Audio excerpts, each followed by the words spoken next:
The Lord.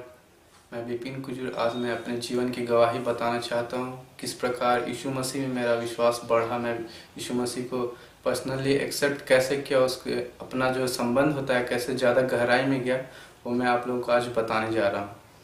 जैसे मैं ऐसे तो क्रिश्चियन फैमिली में ही पैदा हुआ, बचपन से क्रिश्चियन चर्च जाता था।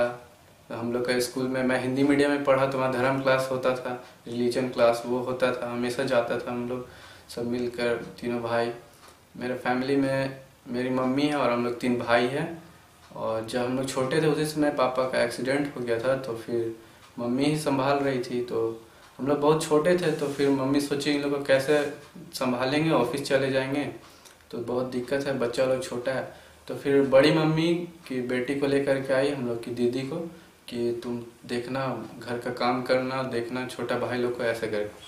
तो दीदी का भी एडमिशन हो गया वहीं पे हजारीबाग में सेंट रॉबर्ट्स गर्ल्स स्कूल में, और हम लोग तीनों भाई सेंट रॉबर्ट बॉयज स्कूल में पढ़ रहे थे।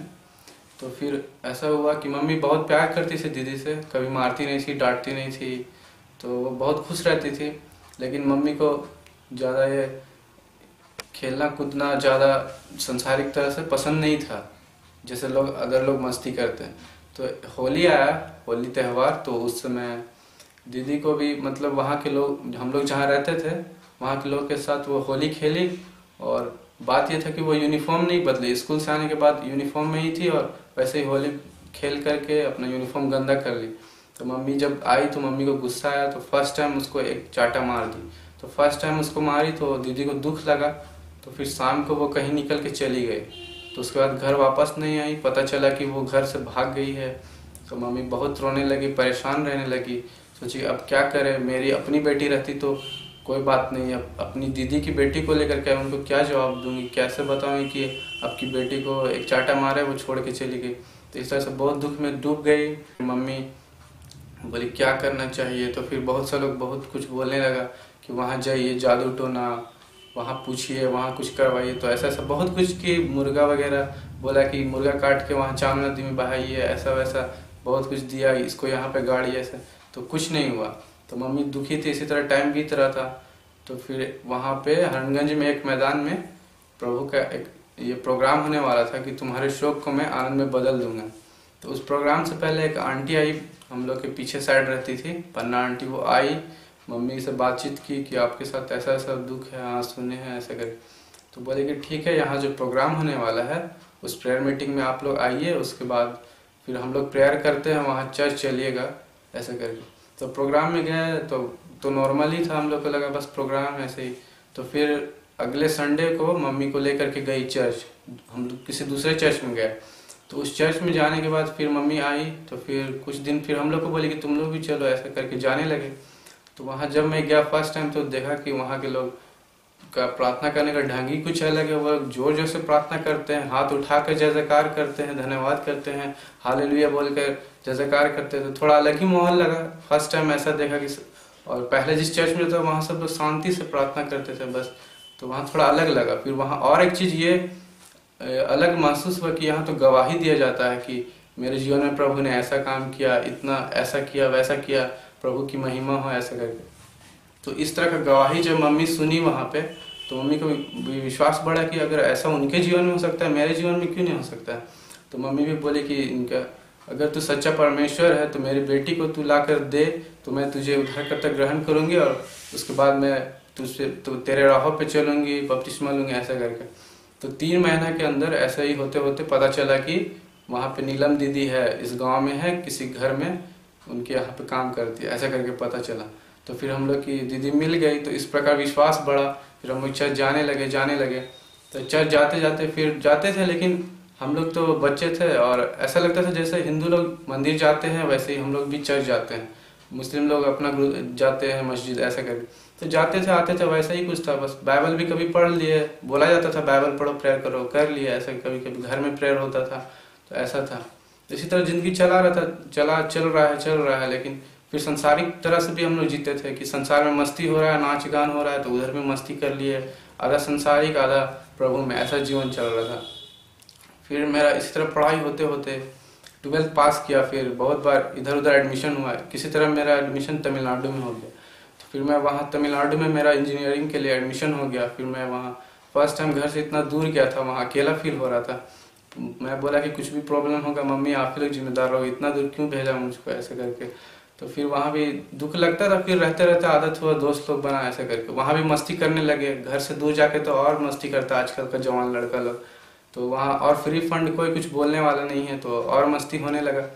तो फिर इसी तरह मैं फेसबुक यूज़ करता था, उसमें भी बहुत से लोगों का बस डालता था, फोटो देखता था, वीडियो देखता था, इस पोज में फोटो खींचा है, नया बाइक लिया तो फोटो खींचा, ऐसे करके लोग घूमने का तो फोटो खींचा, तो ऐसा करके मैं देखता था। लेकिन कुछ दिन से मैं देखने लगा कि कुछ लोग वचन पोस्ट करते हैं फेसबुक में कि वचन लिख के डाल रहे हैं। मैं सोचा कि ऐसे भी इतने भी भक्त लोग हैं क्या प्रभु के जो इतना वचन लिखकर फेसबुक में भी अपडेट करते हैं, उन लोग को मतलब गर्व फील होता है ऐसा कर। तो मैं जानने की कोशिश करने लगा ये कौन है, 2014 की बात है ये। तो फिर मैं देखा कि वो साइलेंस पॉल मीन ऐसा करके लिखा हुआ था। तो फिर मैं उनको मैसेज किया हाय ऐसा करके लिख के, तो कोई ऐसा रिप्लाई कुछ आया नहीं। फिर हेलो ऐसा कोई रिप्लाई कुछ नहीं आया। तो मैं इसी तरह कभी कभी करता था, मैं से कुछ रिप्लाई नहीं आया। तो फिर एक दिन मैं लिख दिया प्रेस द लॉर्ड, तो फिर उधर से रिप्लाई आया प्रेस द लॉर्ड। तो फिर हम लोग का बात होने लगा। तो मैं बताया कि हम लोग भी चर्च जाते हैं लेकिन बाइबल से पढ़ते हैं कभी कभी ऐसे। तो वो बताया कि रेगुलर पढ़ा करो, ये संसार का बात तो यहीं रह जाएगा, हम लोग का जो अनंत जीवन है वो मरने के बाद है ऐसे ऐसे कर। तो बहुत कुछ बताने लगे, वचन देने लगे। तो फिर मैं उनका गवाही को पढ़ा, वो अपना गवाही पोस्ट किए हुए थे। तो उनका जब मैं गवाही को पढ़ा तो मेरा जीवन और उससे प्रभावित हुआ कि इतना सारा उनका जीवन में आशीष था, पैसा था। बहुत से लोग आशीष चाहते, पैसा चाहते, लेकिन वो उसको छोड़ करके जब प्रभु उनका आत्मा उनको मिला, पवित्र आत्मा, तो उनका जीवन पूरी तरह बदल गया और वे वचन प्रचार करने के लिए खड़े हो गए। तो उससे मेरा जीवन प्रभावित है कि क्या उनके पास इतना पैसा होकर के जब वो छोड़ सकते हैं, मेरे पास तो अभी कुछ नहीं है। तो अभी अगर मैं वो सब छोड़ करके प्रभु के लिए करूँगा तो कितना मैं भी कर सकता हूँ, कितना अच्छी बात होगी। तो ऐसा करके मैं फिर और प्रार्थना करने लगा, बाइबल पढ़ने लगा। तो फिर वो अपना ग्रुप में मुझको ऐड किए व्हाट्सएप में, बोले कि व्हाट्सएप यूज़ करते हो, मैं बोला हाँ। तो बोला ठीक है नंबर दो। तो वो ऐड किए, उसमें भी वचन सब शेयर होने लगा, वीडियोस ऑडियोस ऐसे करके। तो कुछ वो टेस्टिमनी भेजे थे हेल एंड हेवन वाला। तो जो लोग फास्टिंग प्रेयर करके प्रार्थना कहीं होता था हैदराबाद में, चेन्नई में, तो वहाँ से बहुत से लोग फास्टिंग प्रेयर जो 7 दिन का और ज़्यादा का भी, तो वो लोग फास्टिंग के दौरान आत्मा में होकर के दर्शन को देखे थे। तो कैसा स्वर्ग है, कैसा नरक है, नरक बहुत खराब है। वहाँ के लोग 1 मिनट के लिए मांगते हैं प्रभु से कि 1 मिनट का मौका दे कि मैं पृथ्वी आग में आ करके अपने पापों के लिए पछताप करके फिर स्वर्ग जा सकूं। लेकिन वो संभव नहीं है क्योंकि जो नरक में डाला गया वापस नहीं आ सकता, ऐसा करके है। तो मुझे लगा कि बाप रे इतना खतरनाक होता है नरक। वहाँ तो लोग बोल रहे हैं कि मेरा दुश्मन भी ना जाए, ऐसा ऐसा करके वहाँ पे बहुत से लोगों का गवाही सुनने को मिला। तो मैं भी डर गया, बोला कि प्रभु मुझे भी पवित्र बनाइए, मुझे भी पवित्र बनना है, पवित्र जीवन जीना है, मुझको स्वर्ग जाना है प्रभु, ऐसा करके। तो उसके बाद फिर मैं प्रार्थना करने लगा, प्रभु यहाँ पे तो चर्च कोई ऐसा अच्छा संगति नहीं मिल पाया तमिलनाडु में, चर्च तो हो रहा है। तो फिर एक दिन ऐसा हुआ कि कोई आदमी आए, एक आदमी आके पूछते हैं कि यहाँ पे north Indians where are they living, ऐसा करके वे कहाँ रहते हैं, ऐसा करके वो पूछने लगे। तो बताया कि I am also north Indian, ऐसे करके कि मैं भी नॉर्थ इंडियन हूँ, हम लोग यहाँ पे रहते हैं। तो फिर वो बातचीत किए, बोले कि आई एम अ पास्टर, ऐसे करके। तो बोले ठीक है, तो आप पास्टर है। तो फिर वो बोले कि हम लोग नॉर्थ इंडियन और जो बाहर से आते हैं फॉरेनर्स उनके लिए स्पेशल ये सर्विस करते हैं, प्रेयर सर्विस इंग्लिश में, ऐसे करके। तो बोले ठीक है तुम लोग आना, ऐसे करके। तो फिर मैं प्रभु को बहुत धन्यवाद किया, प्रभु मैं अभी तुझे ढूंढ रहा था कि मुझे संगति मिले और तूने खुद भेज दिया, मैं नहीं ढूंढा पर तू ही खोजते हुए आ गया, ऐसे करके मैं बहुत धन्यवाद किया। फिर वहाँ मैं चर्च जाने लगा। तो जाते जाते फिर और लगने लगा कि मैं इतना दिन से प्रभु को जान रहा हूँ, वचन सुन रहा हूँ, लेकिन बपतिस्मा नहीं लिया, ऐसा करके लगने लगा कि अधूरा अधूरा सा, कि हम लोग का संबंध अधूरा है इस टाइप से। मैं प्रभु को, मैं तो पूरा सोचा कि जो करना है प्रभु के लिए जीना ही है, ऐसा करके सोच चुका था। सोचा बपतिस्मा लेने में क्यों देरी करना चाहिए।